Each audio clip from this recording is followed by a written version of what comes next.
Yan ang itsura niya guys nung natapos na. O diba? Happy ang lola niyo kasi nga match pa siya sa DIY din na sofa namin. O diba? Hindi ko alam kung nakagandahan kayo o napapangitan. Basta ako maganda yan. Good morning guys!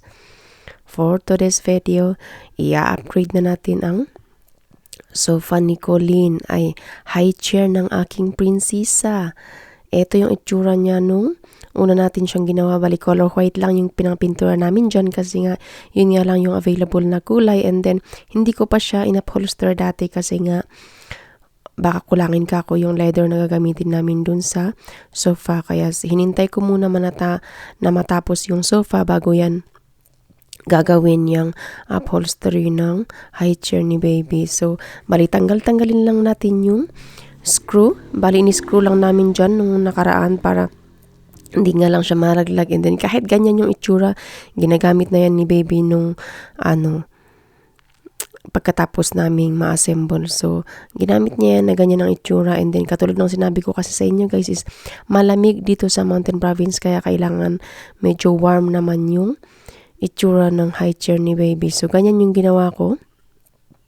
Tatanggalin lang natin yung mga pinaka-plywood, and then lalagyan natin ng foam. Pero bago yan, kailangan ko munang kalasin itong nasa pinakataas niya guys.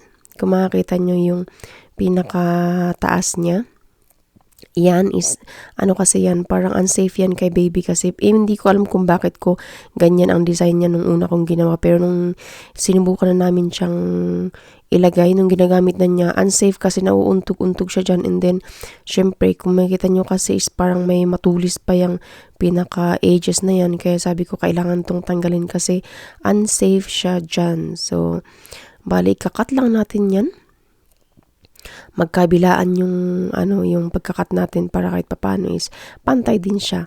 And then wala na tayong ibang babaguhin dyan aside from yung upholstery, and then yung pinaka upuan lang niya yung babaguhin natin. So yan ang for dago ang lola nyo sa paggagawa ng mga ganyang project. Buti na lang walang pasok ngayon kasi nga guys may bagyo dito sa amin. Sana maging safe tayong lahat kasi nga nag-uulan kagabi, pero wala namang ulan. Ang importante yung kahit nag-uulan basta huwag lang malakas yung hangin kasi yun yung delikado.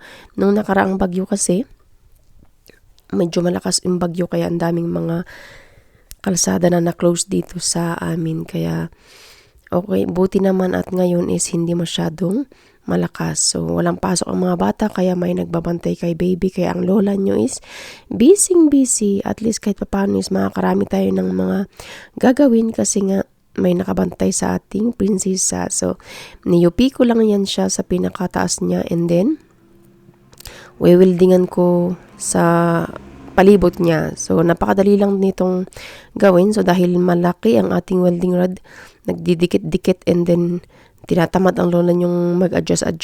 Ganyan din tayo minsan kung pansarili yung ginagawa natin, kahit pabara-bara na lang, pero syempre minsan inayos din naman natin kahit papano. O diba?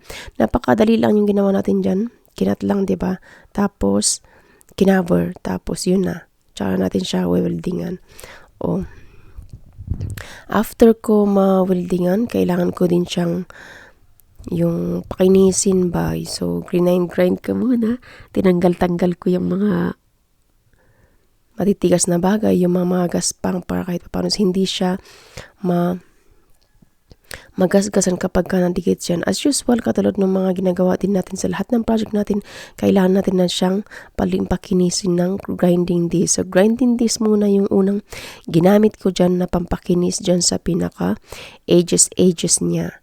O diba, napakadali lang gawin nito kung gusto nyo din mag-DIY ng sarili nyong high chair, kaysa yung bibili kayo dun sa mga mall or sa mga tindahan, mahal talaga. Ang lola nyo, mas prefer ko yung gagawa kasi at least mas durable, and then mas panatag ako na matibay siya kasi ako yung gumawa. Although maraming features yung mga ready-made na nakikita natin, diba? Compare nga lang dito, but it's up to you naman kung ano yung pagpiliin nyo kapag gagawa kayo ng ganito. So ayan, grind lang natin.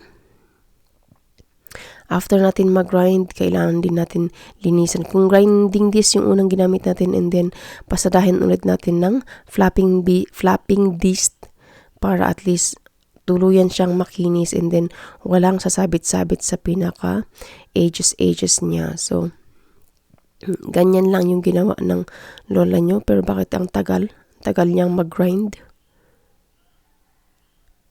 Yan. Puro grinder lang naman yung ginawa natin, and then after that, lilihain pa natin siya ng liha para matanggal yung pinakaunang pintura para hindi kakapal ba, kasi pag papatungan mo yung pinakaunang pintura, parang lalong kakapal, madaling magtuklap. So ganyan yung ginawa natin para mas makapit ang pintura niya. So black yung ginamit kong pintura, kung makikita nyo. Pag white kasi hindi siya mag-match, or ewan ko lang kung ako lang yung na papangitan kapag white yung ating frame, tapos ganyan yung style ng ating leather. So mas bagay sa kanya ang black yung frame, tapos ganyan yung color ng ating leather. So sa upholstery naman tayo. Sa upholstery guys, katulad ng sinabi ko nung una, ngayon lang kami makakaranas ng upholstery, kaya hindi pa ganyan yung paggawa namin, yung parang nangangapa kung paano gagawin ba. So hinahanap namin kung paano namin siya i-fold. So napaka-easy, ganyan lang. Sa amin naman yan, wala namang hindi naman yan pag-aari ng tao, kasi pag sa ibang tao syempre hindi dapat ganyan, or hindi dapat ganyan yung pagbabalot. Kailangan yung professional, di ba? Kapag pangbenta yung gagawin natin. But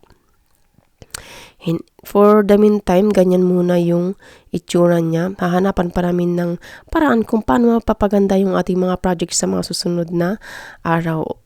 Gusto ko nga sanang tahiin yan, kaya lang time consuming na masyado, and then mas mabilis yung process kapag ganyan na ilalagay lang natin siya sa plywood. Pag kasi tahi ang gagawin natin dyan guys, hindi pa masyadong expert ang lola nyo sa pagtatahi ng leather. So bali yung, di ba nung unang sofa na ginamit natin is parang sa kantuhan lang ako nagtahi, but dyan sa upuan ni baby, parang hindi ako komportable magtahi, kaya ganyan muna yung mas prefer namin na ginawa namin. So yung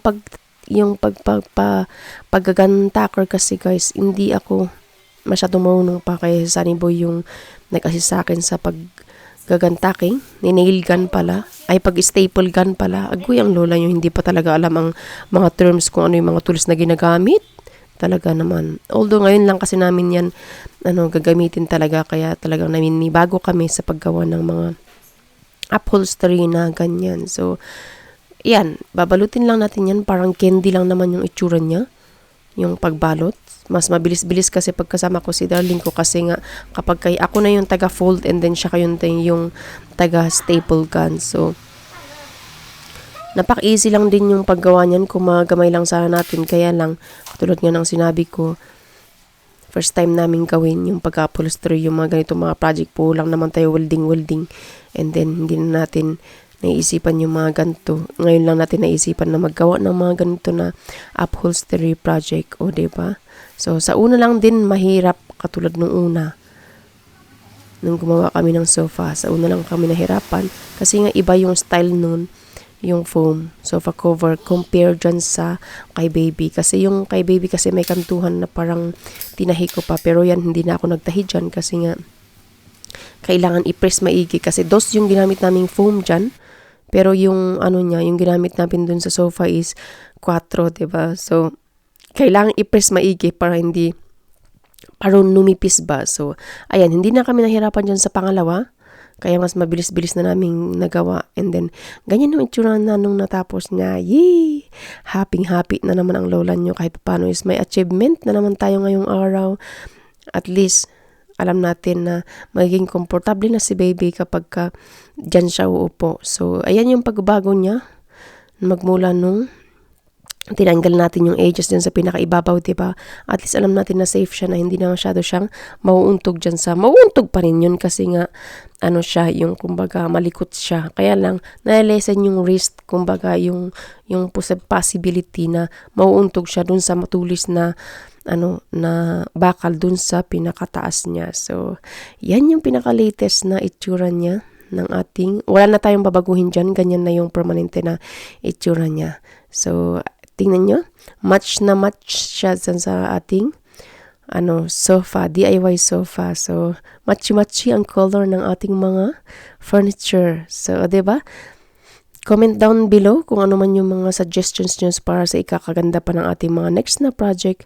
Bye-bye and I hope to see you.